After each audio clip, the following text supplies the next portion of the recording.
Assalamualaikum warahmatullahi wabarakatuh. Anak-anakku sekalian, kelas 8 MTS Nahdlatul Muslimin yang saya sayangi, alhamdulillah pagi hari ini kita masih diberi kesempatan oleh Allah Subhanahu wa taala, diberi kesehatan sehingga kita bisa mengikuti pembelajaran jarak jauh atau PJJ putaran ketiga untuk mapel IPS. Sebelum saya mulai, mari kita awali dengan membaca basmalah bersama-sama. Bismillahirrahmanirrahim. Mari kita buka halaman 10, yaitu tentang perdagangan. Anak-anak sekalian, pada materi yang lalu anak-anak sudah mempelajari tentang keunggulan dan keterbatasan. Keunggulan dan keterbatasan atau kelebihan dan kekurangan.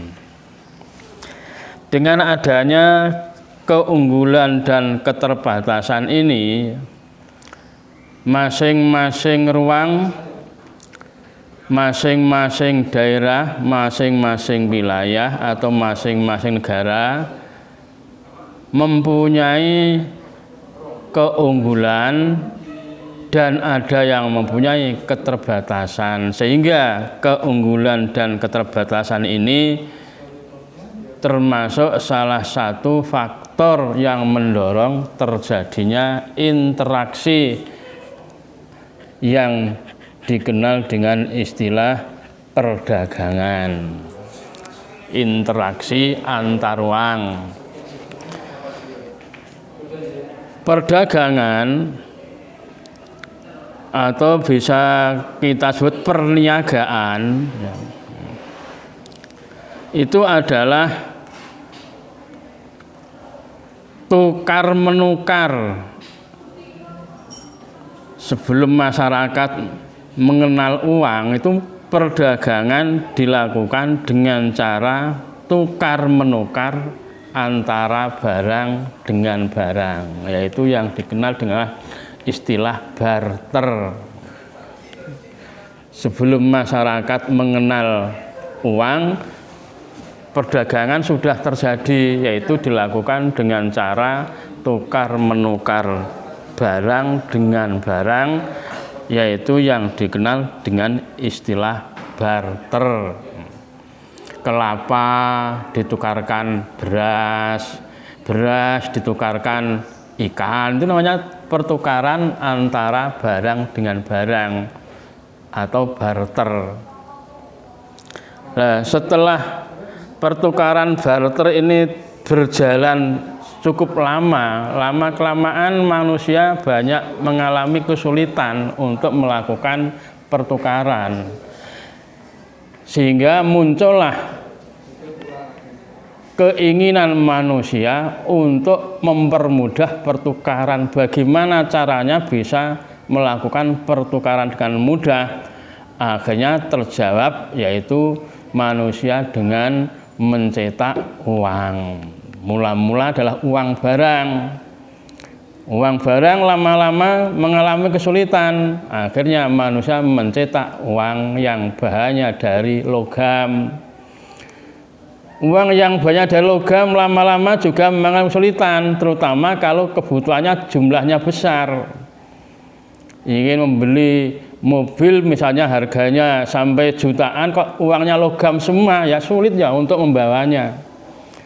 Maka akhirnya timbul keinginan manusia untuk mencetak uang yang bahannya dari kertas, sehingga terjadi sampai sekarang ini mudah dilakukan perdagangan, yaitu walaupun kebutuhannya jumlahnya besar, tidak akan mengalami kesulitan karena uang kertas ringan sekali, nilainya banyak, dibawa juga ringan, beda dengan uang logam.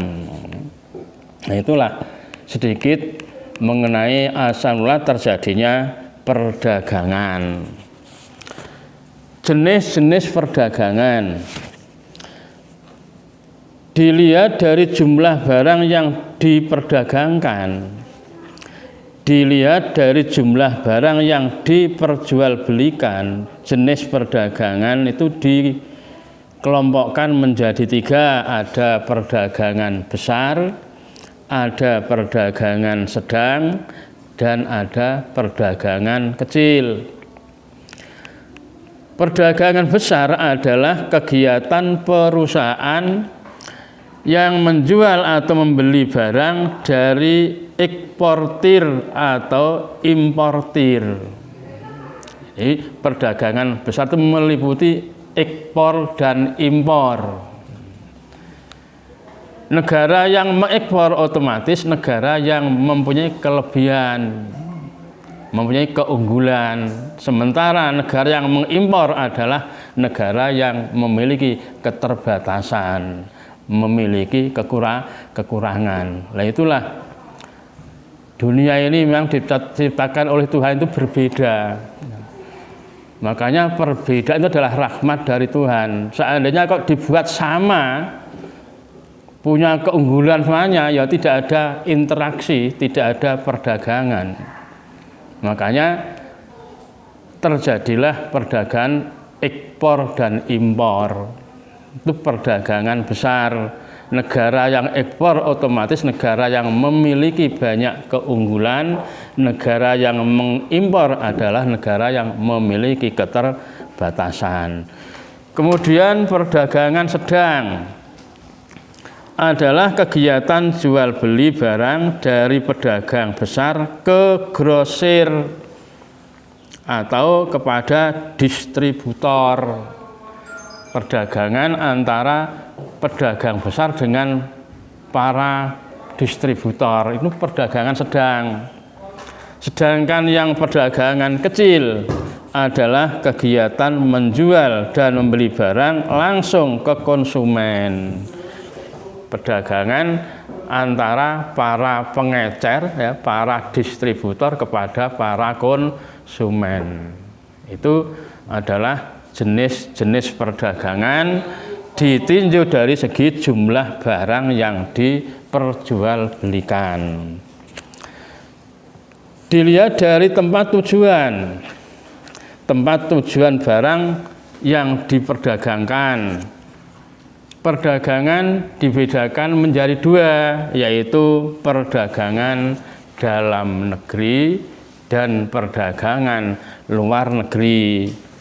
Sementara perdagangan dalam negeri juga dibedakan lagi menjadi 2, yaitu perdagangan lokal dan perdagangan interinsuler atau perdagangan antar pulau. Itu perdagangan dalam negeri. Perdagangan dalam negeri perdagangan yang dilakukan dalam satu negara. Dalam negeri masih dibedakan lagi menjadi 2, yaitu perdagangan lokal. Misalnya negara kita Indonesia ini terdiri dari beribu-ribu pulau. Perdagangan yang dilakukan dalam satu pulau, Pulau Jawa misalnya, ini perdagangan lokal. Kalau sudah antar pulau itu namanya perdagangan interinsuler. Pulau Jawa punya kelebihan, punya keunggulan, sementara Pulau Sumatera punya keterbatasan. Mengenai beras misalnya, Pulau Jawa kan termasuk pulau yang amat subur sehingga penghasilan berasnya mempunyai kelebihan. Sementara Pulau Sumatera kesuburan tanahnya kurang sehingga berasnya punya keterbatasan. Otomatis orang-orang Sumatera juga membutuhkan beras untuk menutup kekurangan itu, sehingga terjadilah perdagangan antar pulau, yaitu perdagangan interinsuler. Kemudian Perdagangan luar negeri adalah perdagangan yang dilakukan antara satu negara dengan negara lain.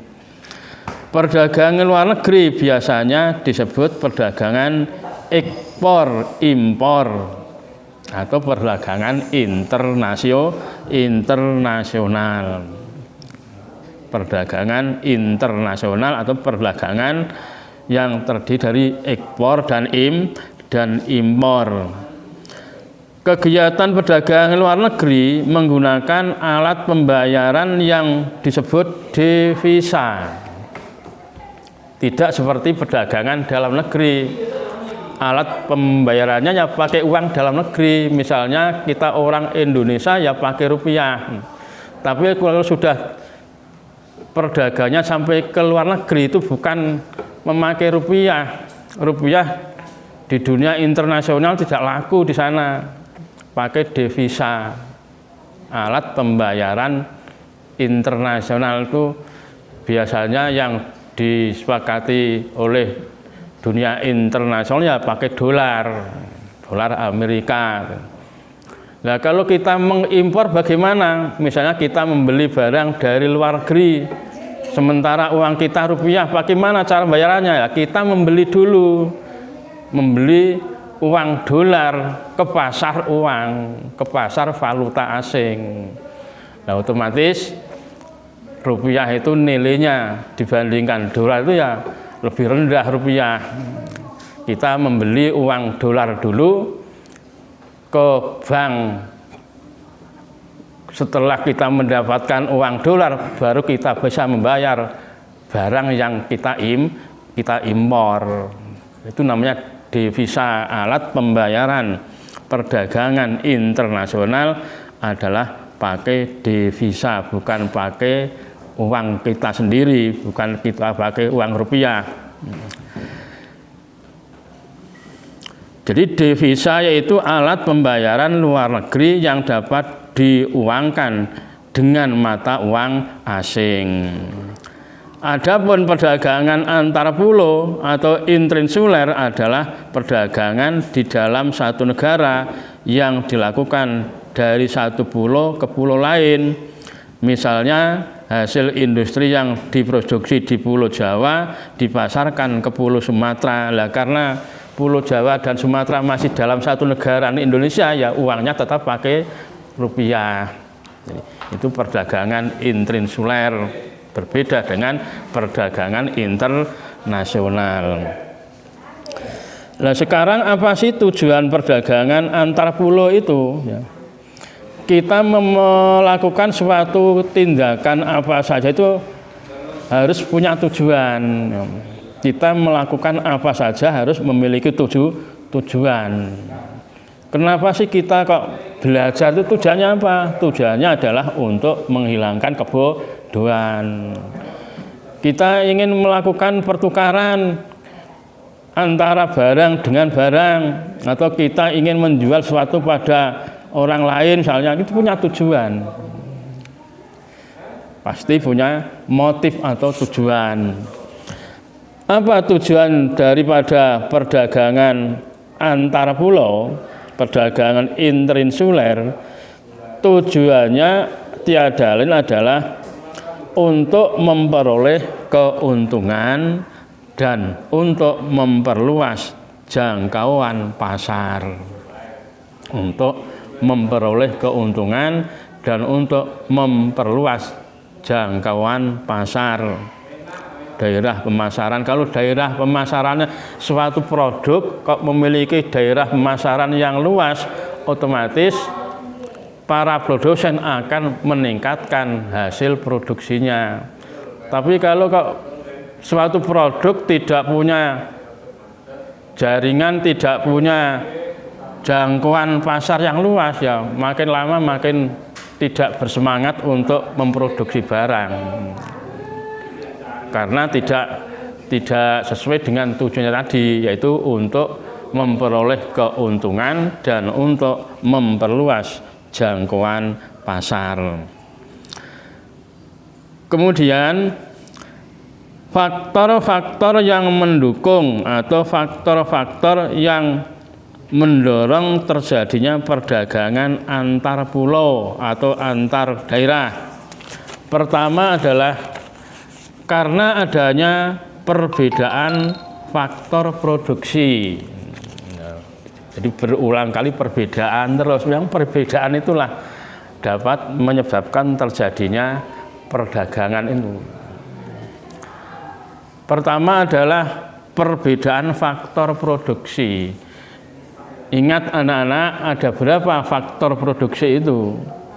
Faktor produksi itu ada 4, yaitu yang pertama faktor alam, yang kedua faktor tenaga kerja, yang ketiga faktor modal, dan yang keempat faktor kewirausahaan atau faktor keahlian. Lah, perbedaan faktor produksi inilah dapat mendorong terjadinya perdagangan antar daerah atau perdagangan interinsuler. Faktor alam misalnya di suatu daerah alamnya merupakan alam itu termasuk tanah, itu saja alam. Faktor alam, iklim, kemudian ada lagi yaitu yang berupa air, itu kan faktor alam. Di daerah yang sulit untuk mendapatkan air, otomatis sulit untuk meningkatkan produksi pertanian. Sementara daerah yang dekat dengan air mudah untuk memproduksi pertanian, hasil pertanian. Nah, itu perbedaan faktor alam.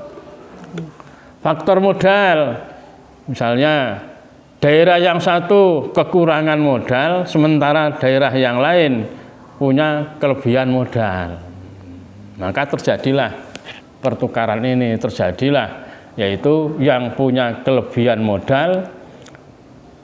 modalnya ditanam di daerah atau di negara yang kekurangan modal. Itu faktor alam, faktor tenaga, faktor modal, dan faktor keahlian atau faktor kewirausahaan. Kemudian perbedaan tingkat harga.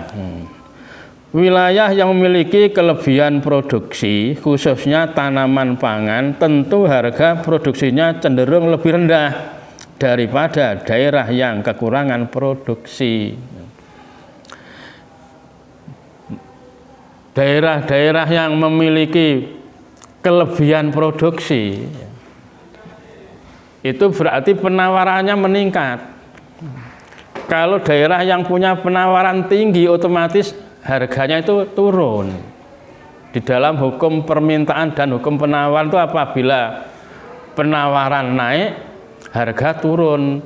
Apabila penawaran turun, harga naik. Sementara permintaan, apabila permintaan naik, harga naik.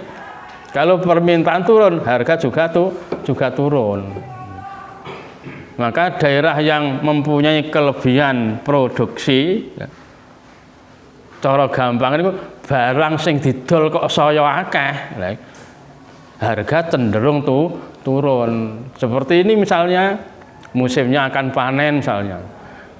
Kalau hanya 1 orang, 2 orang yang baru panen, itu harga padi ya tinggi. Itu jenenge penawaran belum naik. Tapi kalau sudah panen semuanya, nah, harga padi ya turun. Nah, itu sudah otomatis tuh. Itu jenenge penawaran naik, harga turun. Penawaran turun, harga naik. Barang saya langka, saya ora ana, regane saya mundhak. Itu perbedaan tingkat harga. Makanya wilayah yang memiliki kelebihan produksi, khususnya tanaman pangan, tentu harga produksinya cenderung lebih rendah daripada daerah yang kekurangan produksi. Hal ini juga akan mendorong adanya perdagangan antar daerah atau interinsuler, antar pulau. Itu faktor yang mendorong terjadinya perdagangan antar pulau atau antar daerah. Nah, sekarang manfaatnya, apa sih manfaat daripada perdagangan antar pulau itu? Ada beberapa macam manfaatnya. Di antaranya adalah alternatif pemenuhan kebutuhan terhadap konsumen. Konsumen itu seleranya beda-beda. Seleranya berbeda-beda. Otomatis barang yang dibutuhkan tidak sama karena seleranya berbeda-beda. Selalu mendahulukan mana yang lebih mendesak, nah itu yang harus dipenuhi terlebih dahulu. Itu alternatif pemenuhan kebutuhan. Barang yang dimiliki atau barang yang digunakan untuk memenuhi kebutuhan itu terbatas, sementara kebutuhan manusia tidak terbatas. Ada orang yang punya uang 500.000 misalnya, kebutuhannya ada 5 misalnya, itu harus dapat menentukan mana yang kiranya mendesak, harus dipenuhi terlebih dahulu. Kita harus dapat membuat reng-rengan, yaitu mana yang penting, mana yang kurang penting, mana yang tidak penting. Harus yang penting didahulukan dalam memenuhi kebutuhan. Itu demikian anak-anak. Misalnya kamu diberi uang saku dari orang tua 10.000, berangkat ke sekolah punya uang saku 10.000, kebutuhannya ada 5 misalnya, pulpen tidak punya, ya, kemudian penggaris tidak punya, kemudian butuh jajan dan sebagainya. Ya, mana yang kamu anggap penting, kita harus penuhi terlebih dahulu. Itu alternatif pemenuhan kebutuhan terhadap konsumen. 2, meningkatkan produktivitas produsen. Meningkatkan produktivitas produsen. Makin tingginya permintaan dan perluasan pasar, maka mau tidak mau produsen akan meningkatkan produksinya untuk memenuhi permintaan. Permintaan itu sejumlah barang yang akan dibeli, nek penawaran sejumlah barang yang akan dijual. Kalau barang yang dibutuhkan masyarakat kok semakin banyak, otomatis para produsen harus meningkatkan hasil produksinya. Kalau tidak bisa meningkatkan hasil produknya, ya nanti kekurangan masyarakat, tidak bisa memenuhi kebutuhannya. Makanya manfaat daripada perdagangan adalah meningkatkan produktivitas produsen. Kemudian membuka kesempatan kerja yang luas. Dengan adanya perdagangan dapat memperluas lapangan pekerjaan. Lapangan pekerjaan harus selalu bertambah anak-anak, karena penduduk selalu bertambah. Pertambahan penduduk selalu menuntut pertambahan produksi pangan, menuntut pertambahan sarana kesehatan, menuntut pertambahan sarana pendidikan dan lain sebagainya. Itu diantaranya manfaat daripada perdagangan. Saya kira mengenai perdagangan internasional sama saja dengan perdagangan dalam negeri. Bedanya itu tentang cara pembayarannya. Cara pembayarannya itu beda kalau perdagangan internasional dengan perdagangan dalam negeri. Kalau manfaatnya sama, bedanya itu cara pembayarannya. Nah, cara pembayaran dalam perdagangan internasional yang pertama adalah kalau pembayaran dalam perdagangan dalam negeri ya pakai uang kita sendiri, pakai rupiah. Nah, kalau internasional tidak pakai rupiah tapi pakai surat wesel dagang. Ada yang pakai kompensasi pribadi, ada yang pakai pembayaran tunai, pembayaran dengan letter of credit, pembayaran kemudian atau rekening terbuka, kemudian pembayaran dengan konsinyasi. Itu cara-cara pembayaran dalam perdagangan internasional. Perbedaannya pertama kali adalah tentang jangkauan wilayah. Nah, wilayah dalam perdagangan dalam negeri wilayahnya lebih sempit karena dalam satu negara. Kalau wilayah perdagangan antar negara wilayahnya semakin luas. Cara pembayarannya, kalau cara pembayaran pada perdagangan dalam negeri menggunakan satu mata uang, sedangkan perdagangan luar negeri menggunakan macam-macam mata uang, yaitu valuta asing. Sistem distribusi, kalau perdagangan dalam negeri lebih banyak dilakukan dengan menggunakan sistem distribusi langsung, sedangkan dalam perdagangan antar negara atau internasional distribusinya dilakukan dengan cara tidak langsung. Kemudian tingkat persaingannya, kalau perdagangan dalam negeri tingkat persaingannya tidak begitu tinggi karena masih dalam lokasi dalam satu negara, persaingannya ya sama-sama produsen dalam negeri. Tapi kalau sudah mencakup perdagangan internasionalnya, persaingannya dengan produk-produk dari luar itu semakin tinggi. Itu tingkat persaingannya. Kemudian biaya angkutan. Pada perdagangan internasional diperlukan biaya angkutan yang lebih tinggi daripada perdagangan dalam negeri. Jaraknya sudah beda. Kalau dalam negeri jaraknya dekat, kalau luar negeri jaraknya lebih jauh, otomatis ya ongkos angkutannya itu lebih mahal. Kemudian tatap muka langsung penjual dan pembeli. Dalam negeri itu antara penjual dan pembeli bisa bertemu langsung, tapi kalau sudah luar negeri, eksportir dan importir itu sulit untuk bertemu, jarang bisa bertemu antara eksportir dengan importir. Makanya butuh jasa ketiga. Itu diantaranya beberapa perbedaannya antara perdagangan dalam negeri dan perdagangan luar negeri. Ada beberapa macam perbedaannya.